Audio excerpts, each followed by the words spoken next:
Ça a toujours été un plaisir de vous retrouver au travers de cette émission Nés des Nouveaux qui, n'est-ce pas, nous encourage à demeurer sur la voie de Christ et aussi à aider les autres bien-aimés à pouvoir recevoir Jésus-Christ comme leur Seigneur et Sauveur. Depuis Lubumbashi, dans le Haut-Katanga, en République démocratique du Congo, Danitza Tijik nous raconte son histoire. À tout de suite.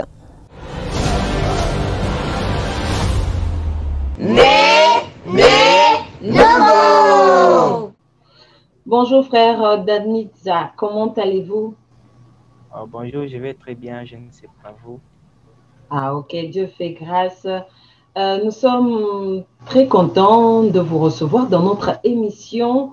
Nous allons parler de votre belle histoire avec Jésus-Christ. Comment est-ce que vous êtes arrivé à lui donner votre vie, n'est-ce pas? Mais est-ce que vous allez nous dire qui était le frère Danitza avant sa conversion? Il était dans quel genre de vie? En fait, merci beaucoup pour la parole. En fait, le frère Danitza, avant sa conversion, c'était un grand escroc, c'était un impudique, c'était un ivrogne, c'est quelqu'un qui ne faisait pas de bien, c'est quelqu'un qui était, je dirais, égoïste, qui ne voulait pas le bonheur des autres. Déjà qu'avant, j'étais réparateur des appareils électroniques.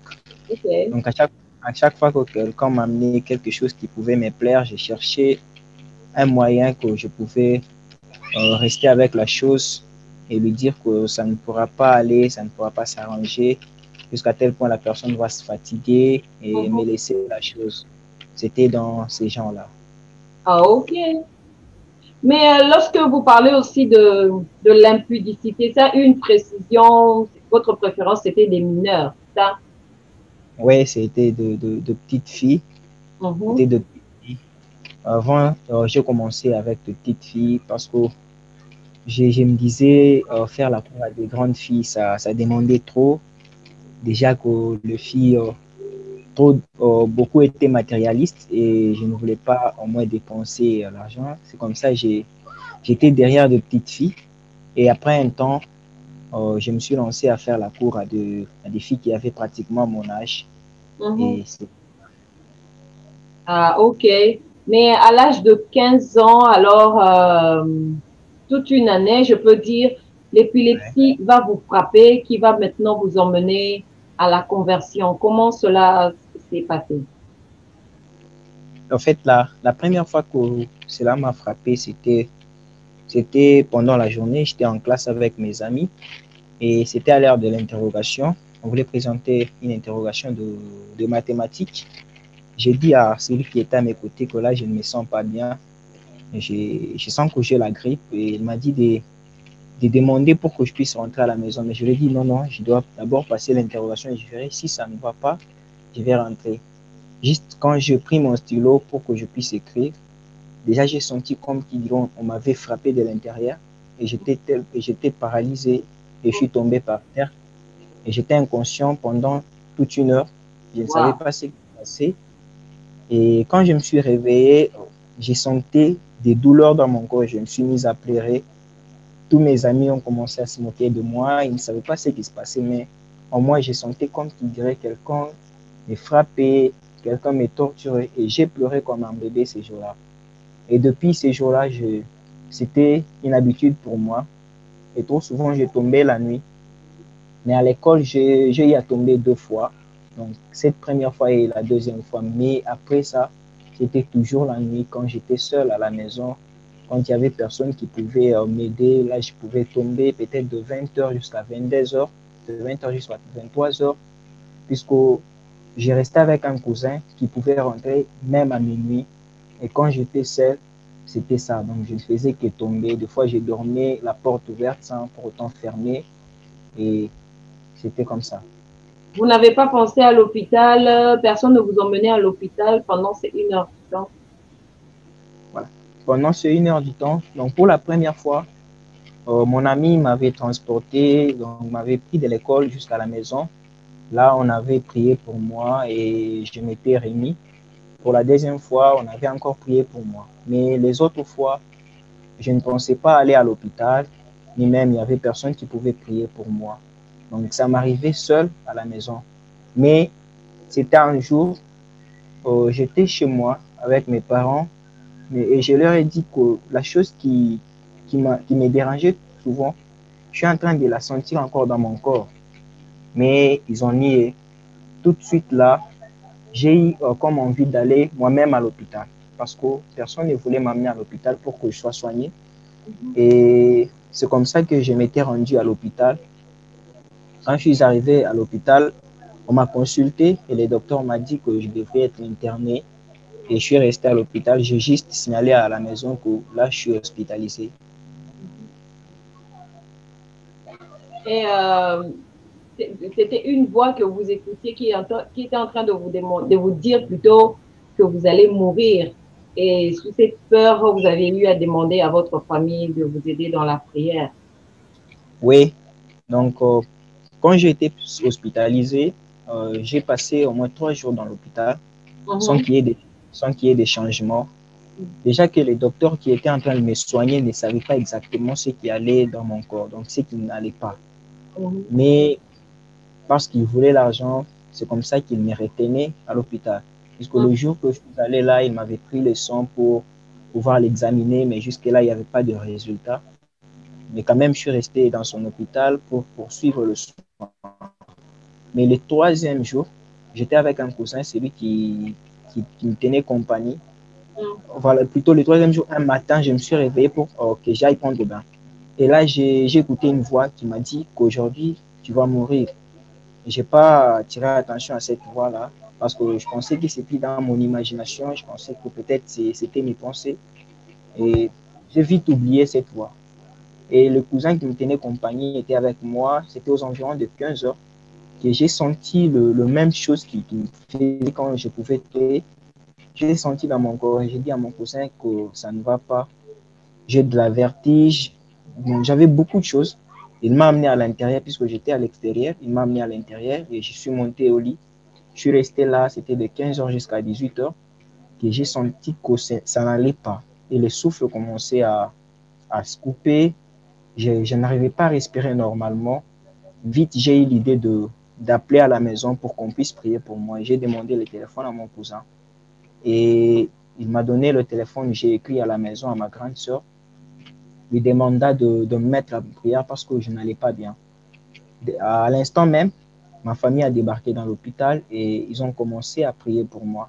Et ces jours-là, c'était en fait le jour de ma délivrance, puisque quand tu priais, il y a eu des esprits qui se sont manifestés ces jours-là. Et ce qui m'avait, les explications qu'ils m'avaient données, c'est que pendant qu'ils étaient en train de prier, il y a un esprit qui parlait en moi, me disant qu'il y a quelqu'un d'autre qui m'a envoyé pour que je puisse venir le prendre. Donc, c'était la parole que cet esprit avait sortie.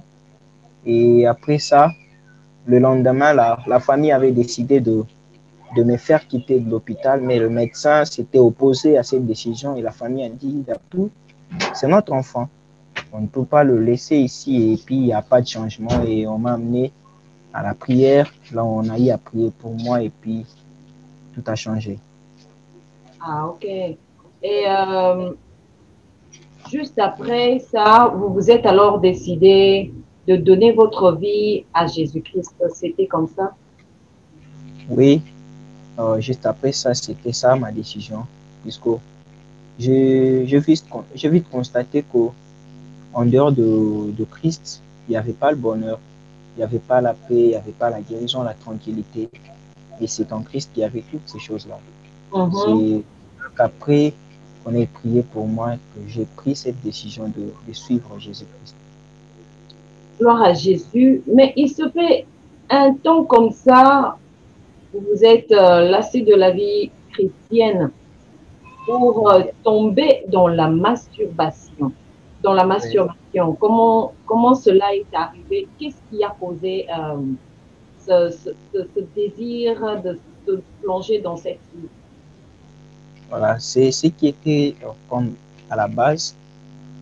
J'avais compris que c'était mon téléphone, donc le téléphone.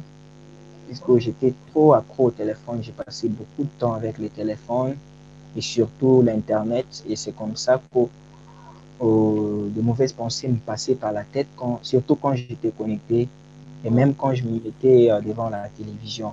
C'était donc la base de ma chute, le téléphone. Ouais. Et comment est-ce que vous êtes arrivé à vous en sortir? Bon, déjà, parlant de cette pratique, il n'est pas question du diable d'abord, il est question de la personne elle-même. Donc, et c'est là que je m'étais décidé de ne plus utiliser le téléphone Android pour un certain temps et de ne plus suivre le film, donc de ne plus rester pendant longtemps devant la télévision.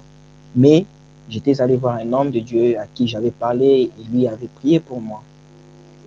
Hormis cette décision que j'avais prise, je m'étais consacré totalement à la lecture de la parole de Dieu et aussi à la prière. Parce que c'était d'abord ma pensée qui était attaquée. Il fallait que je lave ma pensée. Et la seule manière de laver ma pensée, c'était au travers de la parole. Gloire à Jésus. Déjà, c'est quelque chose de pas bien. Tout enfant de Dieu doit savoir, il y a ces choses qu'on ne peut pas regarder, qui suivent même notre être intérieur. Et savoir choisir, comme vous venez de le dire, votre décision d'abord. Vous devez vous décider alors de regarder des choses saines, des choses correctes qui peuvent ajouter, n'est-ce pas, un plus dans votre vie.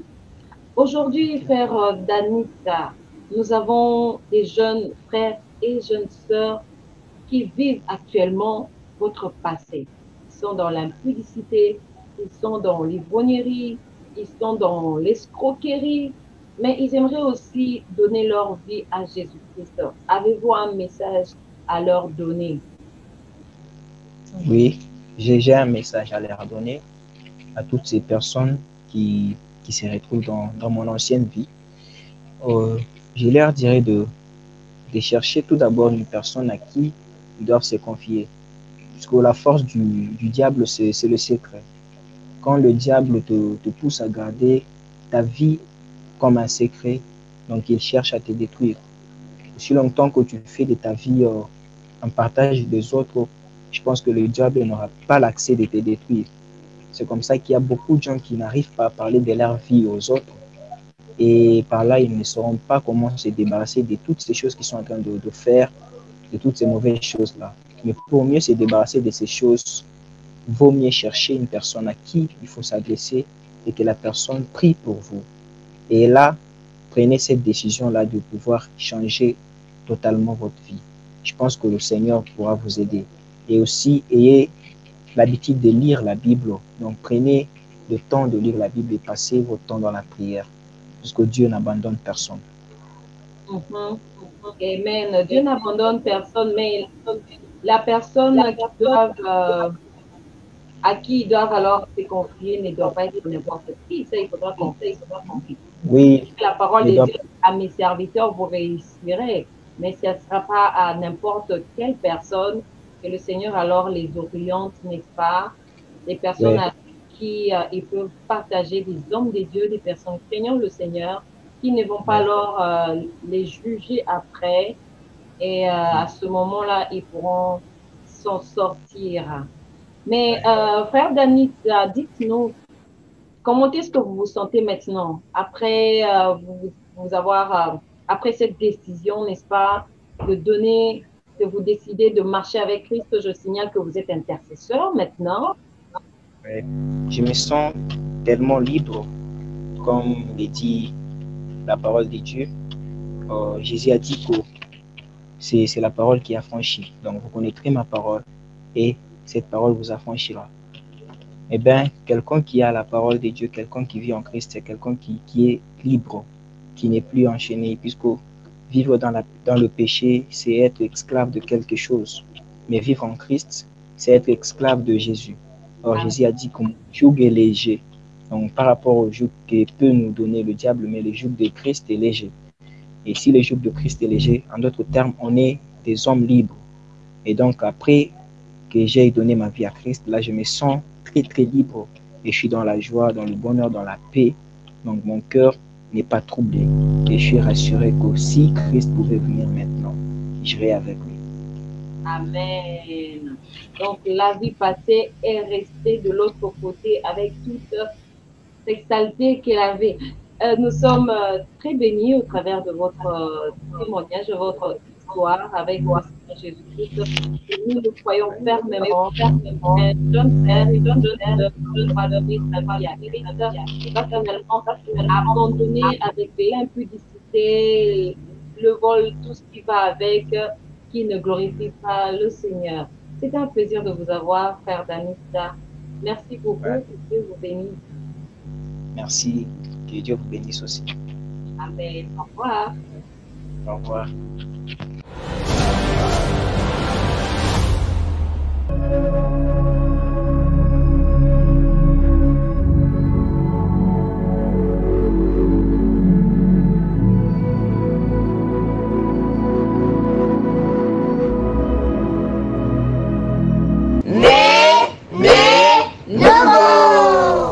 La vie de péché n'emmène que malheur, douleur, souffrance. Il est temps pour vous, bien-aimés, d'abandonner tout ce que vous faites qui ne glorifie pas le Seigneur Jésus-Christ, comme le cas de notre bien-aimé Danitza Tijik. C'était un plaisir de savoir que vous étiez là nombreux pour suivre notre émission et c'est déjà la fin. Vous avez une histoire à nous partager, n'est-ce pas? Écrivez-nous dans notre page Facebook, sur notre Messenger Évangile en Images TV. Nous entrerons en contact avec vous. Surtout, n'oubliez pas de vous abonner. Au revoir.